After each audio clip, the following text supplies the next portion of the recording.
ये question solve कर रहा हूँ मैं एक सब्सक्राइबर की रिक्वेस्ट पर, जिसमें लिखा है इन्होंने कि ए particle of mass m moves in a circular path of radius 2 meter with the speed of 10 meter per second. Calculate the time after which magnitude of change in its momentum becomes equal to its initial momentum. Sir, please solve this question. तो ये इनका question है। तो बहुत अच्छी बात है, बहुत अच्छा क्वेश्चन पूछा है और यूनिक है। तो चलिए इसको सॉल्व करते हैं। एंड एक और स्टूडेंट्स ने मुझे इसका स्क्रीनशॉट भेजा है, शायद किसी बुक का है। A particle of mass m move in a circular path of radius 2 metre and the speed जो कही गई वो 10 मीटर पर second. Calculate the time after which the magnitude of change in its momentum becomes equal to its initial momentum. तो ये दोनों ही viewers के सेम क्वेश्चन है और इसके करस्पॉन्डिंग 4 ऑप्शन है। तो ये वाला क्वेश्चन है ना। तो चलिए इसको जो हमें जो टाइम कैलकुलेट करना है, जिसमें क्वेश्चन में कहा गया है कि आफ्टर टाइम t जिसका जो फाइनल मोमेंटम हो जाता है वो ये p फाइनल हो जाता है। ठीक है, तो कहा गया है कि इसको अगर मैं पीछे एक्सटेंड करता हूँ तो ये यहाँ कहीं मिलता है ना। अगर ये एंगल लेट से थीटा हुआ तो ये एंगल भी मेरे पास कितना होगा, ज्योमेट्री से ऑलरेडी आप लोग जानते हैं थीटा होगा। मैं उस ज्योमेट्री में नहीं जा रहा हूँ। ठीक है, और मोमेंटम की वैल्यूज आप जानते हैं कि m इंटू वेलोसिटी होती है और जो डायरेक्शन वेलोसिटी की होती है वही मोमेंटम की डायरेक्शन होगी।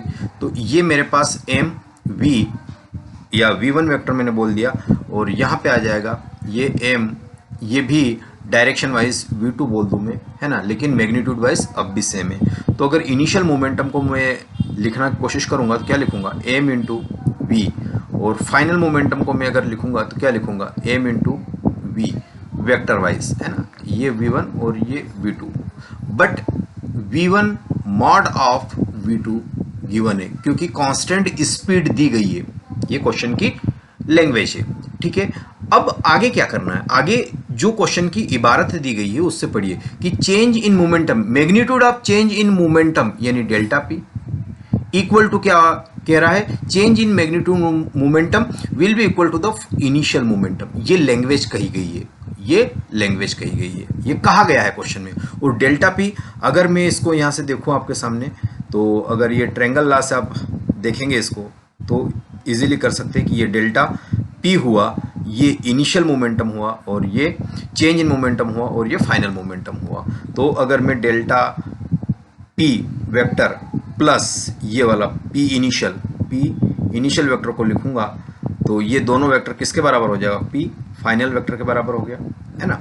और यहाँ से डेल्टा पी को अगर वेक्टर फॉर्म में लिखूंगा तो पी फाइनल माइनस कितना आ जाएगा, पी इनिशियल आ जाएगा। और इसको एक स्टेप और लिखूंगा जिससे मुझे बहुत कुछ मिलने वाला, P initial plus minus of P initial, मतलब P final plus minus of P initial. ये लाइन बड़ी इंपॉर्टेंट है, यही 2 ऑप्शन को शॉर्ट करेगी जो उस न्यूमेरिकल में दिए हुए हैं। ठीक है, तो यहां तक क्लियर है, आई थिंक सभी को क्लियर होगा। ठीक है, इतनी बात करने के बाद अगर मैं इसको सॉल्व करता हूं और ये डेल्टा पी कितना दिया है, पी इनिशियल के बराबर दिया है।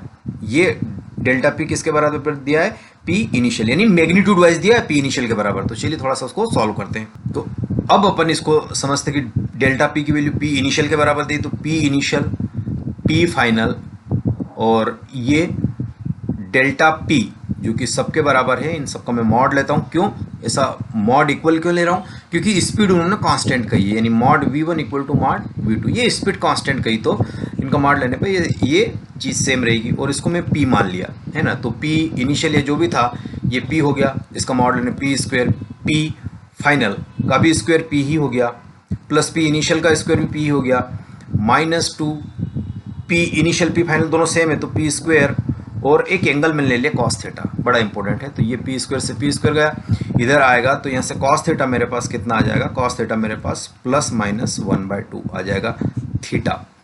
थीटा मेरे पास प्लस माइनस 1/2 आ जाएगा। यहाँ तक सारी कहानी क्लियर है, क्लियर होनी चाहिए, ये कोई ज़्यादा इंपॉर्टेंट बात नहीं। अब जो बात है वो मुझे समझानी है। तो यहाँ से देखिए ये एंगल कॉस थीटा 1/2 मतलब ये 60 डिग्री आया और ये 60 डिग्री आया तो ये भी कितना हो जाएगा, ये भी 60 डिग्री हो जाएगा, ये भी 60 डिग्री हो जाएगा। लेकिन बड़ी इंपॉर्टेंट बात, बहुत इंपॉर्टेंट बात है जो आमतौर पर है ना लोग स्किप कर देते हैं। मैं उस बात की बात कहना चाह रहा हूँ कि यहाँ देखिए जी, यहाँ पर देखिए कि क्या होने वाला है। यहाँ पे जो आना है वो एंगल किसके बीच का, पी फाइनल और पी इनिशियल के बीच का। तो आप एंगल कौन सा लेंगे, पी फाइनल और माइनस पी आई के बीच का एंगल लेंगे आप। ये वाला एंगल की बात कर रहा हूँ मैं, है ना, ये वाला एंगल की बात कर रहा हूँ। 1 मिनट, थोड़ा सा है ना शेप प्रॉपर हो जाए ताकि आपको वो चीज़ ध्यान रखे। यहाँ से देखिए ये वाला जो एंगल है, दिस एंगल है ना, ये एंगल मुझे चाहिए। तो इस एंगल को चाहने के लिए मुझे क्या करना पड़ेगा, ये एंगल निकालना पड़ेगा पूरा, है ना, और इस एंगल को मैं बोल देता हूँ फाई। ऐसा क्यों बोल रहा हूँ, कारण है उसका। तो ये 60 डिग्री निकल के आ गया, ये 60 डिग्री आया, ये 90, तो ये वाला एंगल छोटका सा कितना होगा, 30 डिग्री होगा। यस, ये 30 डिग्री होगा और ये रेडियस है और ये टेंजेंट पे 90 डिग्री है। तो ये 90 और ये 30, तो टोटल एंगल कितना हो गया, ये फाई की वैल्यू हो गई सर 120 डिग्री। फाई की वैल्यू हो गई 120 डिग्री। कितना आसान था। अब आगे क्या करेंगे, अच्छा फाई की वैल्यू 120 डिग्री, थीटा की वैल्यू 60 डिग्री। चलिए, तो कह रहा है कि P से लगाकर Q तक जाने में इसने कितना टाइम लेना है ना। तो वो टाइम मुझे ले लेना, तो पहले तो टोटल टाइम पीरियड निकाल लूँ मैं, और जितना एंगल टर्न हुआ है, कौन सा 60 डिग्री लिखूँ क्या, एंगल 60 ना, क्या मैं इसको 60 बाय 360 लिख दूँ क्या, टोटल टाइम पीरियड का। अरे ये तो यहां से एंगल टर्न हुआ है ना 60 डिग्री, तो मुझे एंगल किसके बीच का चाहिए, माइनस ऑफ पी आई। ये कौन सा है, पी आई है, इस डायरेक्शन में प्लस डायरेक्शन कंसीडर कर, तो इधर क्या होगा, ये वेक्टर को मैंने पैरेलली शिफ्ट कर दिया, यहाँ पे पैरेलल शिफ्ट कर दिया। तो अब जो एंगल बन रहा है वो कितना बन रहा, अब जो एंगल बन रहा है वो 120 डिग्री बन रहा है, न कि 60 डिग्री। यही इसके अंदर झोल था और इसी के लिए सभी का सिर दर्द बना हुआ था क्वेश्चन, है ना। तो यहाँ से कितना आ जाएगा, 120 डिग्री आ गया।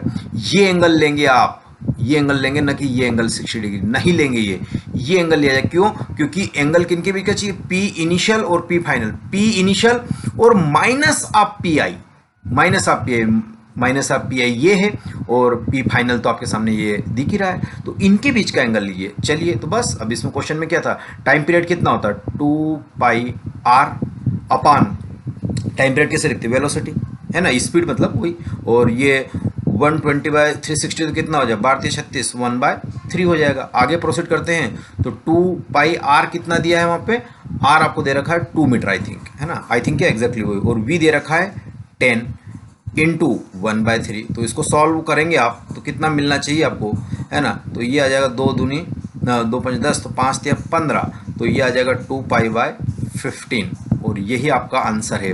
कई लोग क्या कर रहे होंगे इसमें, कई लोग क्या कर रहे होंगे इसमें 60 डिग्री लेके भी कर रहे होंगे, है ना। तो टी जो निकालना है वो, और ये 60 आया एंगल अपान 360 कर दिया, तो ये वाली कहानी कितनी आ जाएगी, 2 पाई आर भी 2 है, और ये स्पीड 10 हो गया, 60 6 6 36 1/3। तो यहाँ से कितना आ जाए, 2 5 10 और 2 5 10, और ये फिर 2 3 6, तो 5 3 15, तो यानी पाई बाय 15। ये भी फर्स्ट वाला ऑप्शन है, लेकिन ये ऑप्शन नहीं है। रिलेटिव अप्रोच, रिलेटिव मोमेंटम या रिलेटिव वेलोसिटी के बारे में डायरेक्शन पूछा हुआ है, तो ये न कि इसके और इसके बीच वाला एंगल लेना है, बल्कि पी फाइनल और माइनस ऑफ पी इनिशियल, जो कि ये वाला एंगल है, इसको लेना है। तो आपका आंसर कितना आ रहा है, 2 पाई बाय 15 सेकंड में ये माइनस पी आई और पी फाइनल के बीच का एंगल टर्न होगा, तो ये 2 पाई बाय 15 होगा। तो ये क्वेश्चन था, बाकी अच्छा लगे तो आप अप्रिशिएट कीजिए। मिलते हैं अगले वीडियो में अगले आइडियाज़ के साथ।